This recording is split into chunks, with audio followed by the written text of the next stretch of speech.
Ya, Anda kembali dalam Money Talk Spesial bersama saya Bramudia Prabowo. Kini langsung saja kita akan simak bagaimana gambaran kinerja ekspor komoditas andalan Indonesia yang banyak diekspor ke China saat ekonomi negara tirai bambu tersebut tengah lesu. Kita akan lihat apakah memang pelemahan ekonomi China ini berpengaruh pada kinerja ekspor Indonesia, khususnya di sejumlah komoditas utama. Karena memang setidaknya ada 3 komoditas andalan Indonesia yang berdasarkan data dari Badan Pusat Statistik atau BPS telah mengalami penurunan ekspor di bulan Mei 2023 dalam ekspor komoditas RI lesu gara-gara China. Kita amati bersama di mana berikut inilah yang mana menjadi 3 komoditas unggulan Indonesia yang mengalami penurunan pada Mei 2023. Yang pertama ataupun komoditas begitu ya, batu bara pada Mei 2023 yang mana harga batu bara tercatat 160,5 US dollar per metric ton atau turun 17,4% secara mancuman.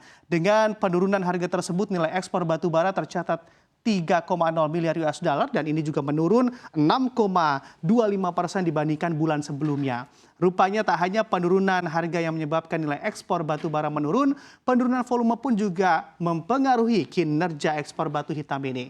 Tercatat volume ekspor batu bara di sini juga pada bulan Mei 2023 sebesar 31,6 juta ton atau turun 2,76% secara bulanan.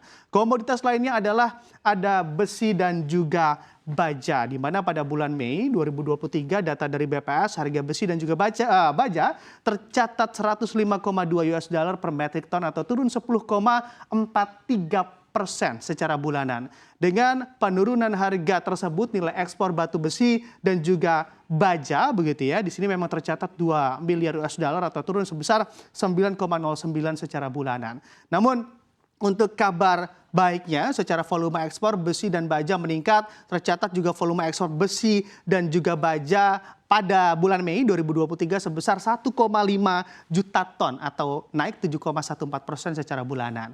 Selanjutnya ada juga komoditas andalan RI yaitu minyak sawit atau minyak kelapa sawit mentah atau CPO. Ekspor minyak kelapa sawit pada Mei 2023 tercatat 1,5 miliar US dollar atau naik 7,14% apabila dibandingkan bulan sebelumnya. Di sini memang ternyata kenaikan ekspor minyak kelapa sawit ini dipengaruhi oleh peningkatan volume karena tercatat volume ekspor minyak sawit sebesar 1,6 juta ton, naik 6,67% dari bulan sebelumnya. Padahal kalau bicara soal harga minyak kelapa sawit pun juga terpantau ikut menurun atau tren penurunan. Pada Mei 2023 harga komoditas ini tercatat berada di kisaran Rp3.600 Malaysia per ton. Angka ini juga sudah turun sekitar 13% apabila kita bandingkan dengan akhir tahun 2022 lalu. Jadi memang BPS menilai penurunan harga komoditas tersebut akhirnya membuat kinerja ekspor Indonesia tidak begitu maksimal. Nah, selanjutnya kita juga akan memantau dan juga melihat seperti apa sih posisi komoditas-komoditas ini dalam perdagangan antara Indonesia dengan Tiongkok atau China. Kita simak di slide selanjutnya. Ya, bisa kita amati secara bersama juga untuk nilai ekspor komoditas utama RI 2021 yang kita lihat di sini adalah data dari Badan Pusat Statistik ataupun BPS hingga tahun 2021. Nah, memang sudah cukup lama tetapi memang cukup memberikan gambaran soal krusialnya pasar China bagi sejumlah komoditas andalan Indonesia. Di sini yang pertama kita lihat komoditas batu bara. Di mana kalau kita mengamati batu bara, dari sini juga terlihat ya bahwa China masih menjadi tujuan ekspor terbesar batu bara Indonesia disusul India dan juga Jepang. Ini kita lihat ekspor batu bara Indonesia ke China nilainya juga mencapai 9,14 miliar atau lumayan tinggi, sedangkan ke India dan juga Jepang masing-masing senilai 4 miliar dan juga 2,5 miliar dolar Amerika. Sedangkan untuk baja, China juga ternyata menjadi tujuan ekspor utama Indonesia disusul dengan Taiwan dan juga India di sana. Ekspor besi baja Indonesia ke China bahkan mencapai sekitar 12,8 miliar. Di sini cukup tinggi atau jauh lebih tinggi dibandingkan nilai ekspor baja ke Taiwan dan juga India yang masing-masing hanya sekitar 2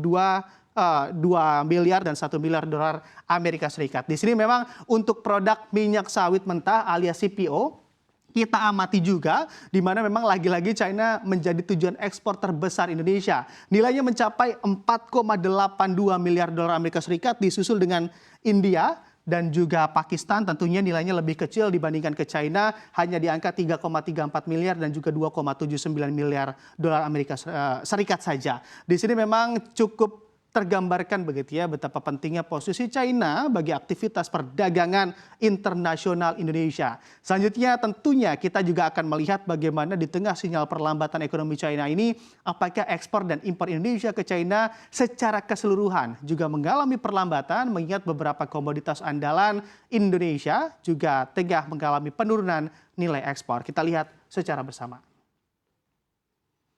Ya, di sini terdapat data begitu ya, ataupun tadi andai kita amati kita juga sudah melihat komoditas apa saja yang harganya maupun ekspornya turun. Sekarang kita akan lihat kinerja ekspor Indonesia ke China. Ternyata China memang masih menjadi pangsa pasar atau ekspor non migas terbesar Indonesia pada bulan Mei. Nilai ekspor Indonesia ke China mencapai 4,78 miliar dolar Amerika Serikat dan ini juga setara dengan 23,42% dari total pangsa ekspor non migas Indonesia. Apabila kita bandingkan dengan April 2023 begitu ya, ternyata ekspor Indonesia ke China ini juga masih naik sedikit, yaitu sekitar 3,5% dari nilai ekspor non migas ke China di April yang sebesar 4,62 miliar dolar Amerika Serikat. Nah, jadi dengan demikian sudah tergambar jelas juga Indonesia memang perlu waspada begitu ya dengan kinerja ekonomi China, karena jika ekonomi China tertekan secara signifikan, bukan tidak mungkin kinerja ekspor Indonesia pun juga akan ikut terganggu.